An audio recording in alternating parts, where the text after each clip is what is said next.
gaji penerimaan Ketua Mahkamah Agung Indonesia sudah di atas Ketua Mahkamah Agung Singapura, 20 miliar dolar. Jadi dalam 1 tahun, bank yang kita dirikan 1 tahun yang lalu sekarang sudah mengelola emas senilai 20 miliar dolar. Ini juga kekuatan ekonomi yang dilihat oleh dunia juga. Dan saya percaya di tahun-tahun mendatang ini akan juga meningkat. Jadi kita ternyata diam-diam kita telah mencapai prestasi-prestasi yang berskala dunia. Saya kira boleh dicek bank emas mana ya yang memiliki 153, yang mengelola 153 ton emas dalam 1 tahun. Saudara-saudara, gaji hakim yang telah 12 tahun tidak naik, kita telah naikkan. Untuk berapa jenjang naiknya hampir 300%, 280%.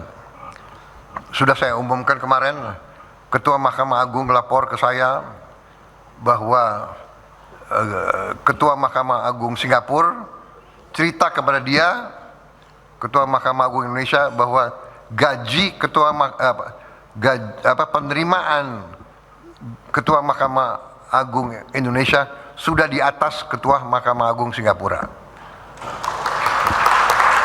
Dan juga gaji rata-rata hakim Indonesia yang paling junior sudah di atas gaji rata-rata hakim junior Malaysia.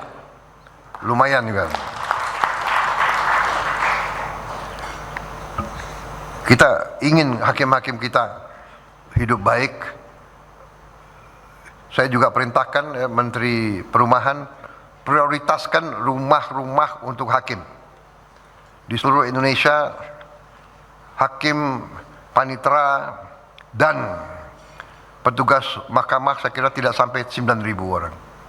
Jadi bisa diprioritaskan ya perumahan untuk mereka.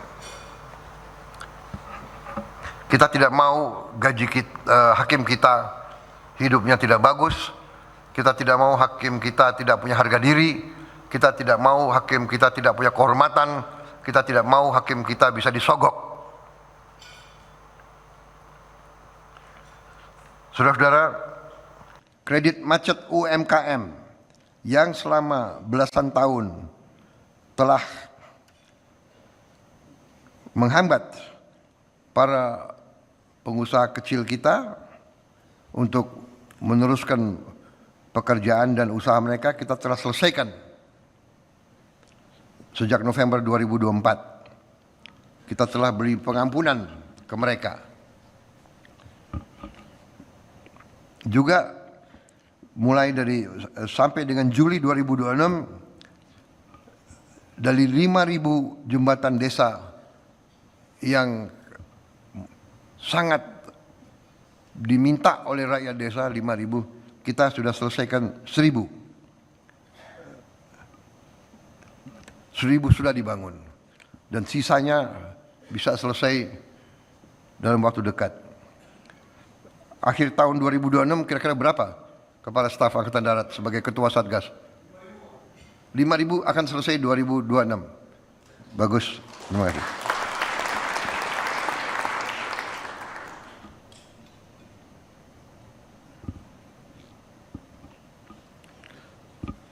Saudara, kita sudah membangun 100 kampung nelayan merah putih.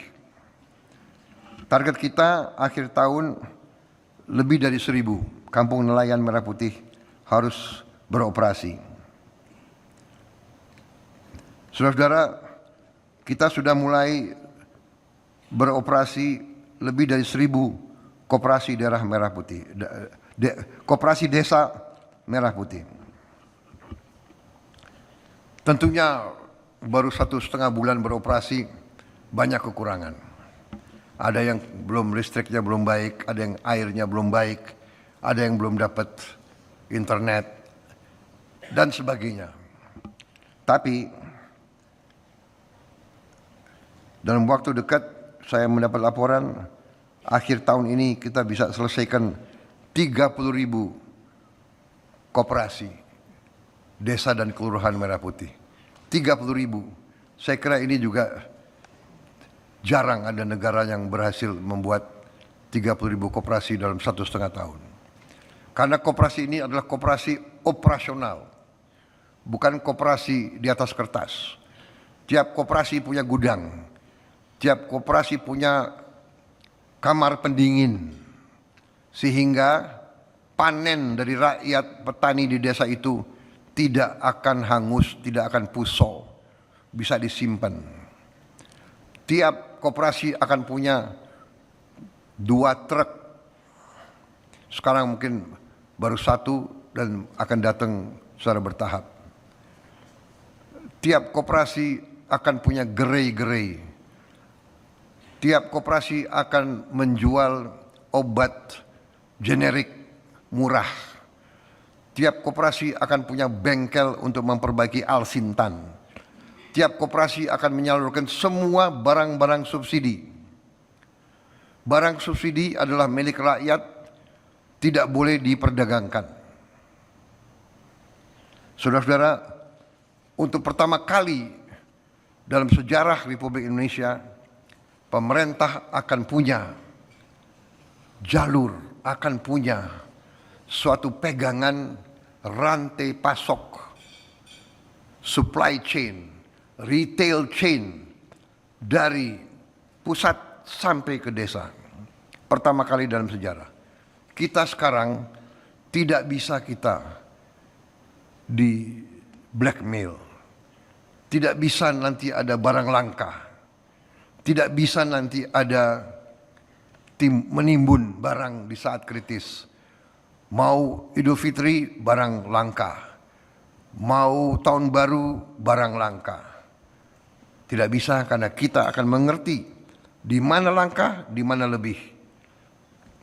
Suatu desa kelebihan telur, di desa lain kurang, kita akan faham dan mengerti, dan kita akhirnya akan lebih baik dan lebih cepat untuk mengendalikan inflasi. Saudara-saudara, khusus untuk koperasi Desa Merah Putih ini, saya ingin jelaskan sedikit. Niatnya tadi adalah untuk menghilangkan rentenir.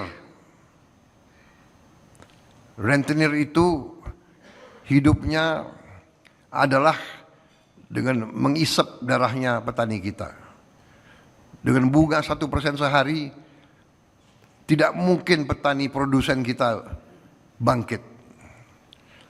Tadinya tujuannya itu. Ternyata kita menemukan bahwa rantai pasok ini bisa memicu, menghemat ratusan triliun rupiah. Saya minta dipasang slide itu.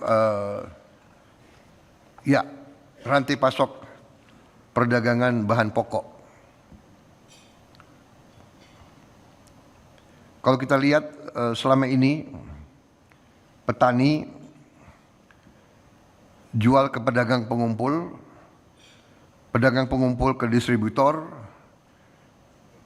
distributor ke subdistributor, subdistributor ke pedagang grosir ke pedagang retail, 1, 2, 3, 4, 5 pihak, baru ke konsumen.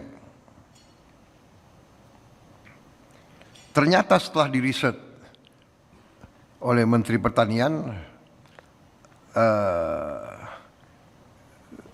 keuntungannya yang diambil oleh pihak penengah ini adalah 30-40%. Jadi 300 diperhitungkan 313 triliun. 13 triliun. Jadi yang dinikmati oleh petani hanya 30%, sepertiga. Ya, yang dinikmati oleh konsumen 30%, yang 40% dinikmati oleh middleman. Ya, sulit untuk ada kemakmuran. Ya. Dengan Koperasi Merah Putih KDMP, marginnya kurang lebih 5-10%. Saya kira koperasi ambil 5% sudah cukup. Berarti sisanya bisa dinikmati petani dan konsumen. Ini adalah keamanan ekonomi jangka panjang. Sehingga saudara-saudara bisa kita bayangkan, kalau 250 triliun beredar di rakyat, itu ada istilah para ekonom ajarkan kepada saya, ya. Saya bukan ekonom, saya hanya dapat pelajaran dari ekonom-ekonom. Itu ada namanya velocity of money. Jadi kalau 1 rupiah beredar di masyarakat, kegiatan ekonomi yang ditimbulkan bisa 2, 3, sampai 4 kali lipat. Kalau minimal 2 kali, berarti 600 triliun atau 500 triliun minimal akan beredar di rakyat kita di bawah. Kalau sampai 3 kali, 4 kali itu kita bisa bayangkan, saudara-saudara. Jadi ini saya kira sangat strategis. Tentunya usaha besar ini pasti banyak kekurangan. Sama dengan MBG, ada kekurangan, ada penyelewengan, ada penyimpangan, tapi kita segera bertindak, kita segera memperbaiki, ya kan? Subscribe, share, like, and comment. Subscribe, share, like, and comment. Subscribe, share, like, and comment. Subscribe, share, like, and comment. Subscribe, share, like, and comment.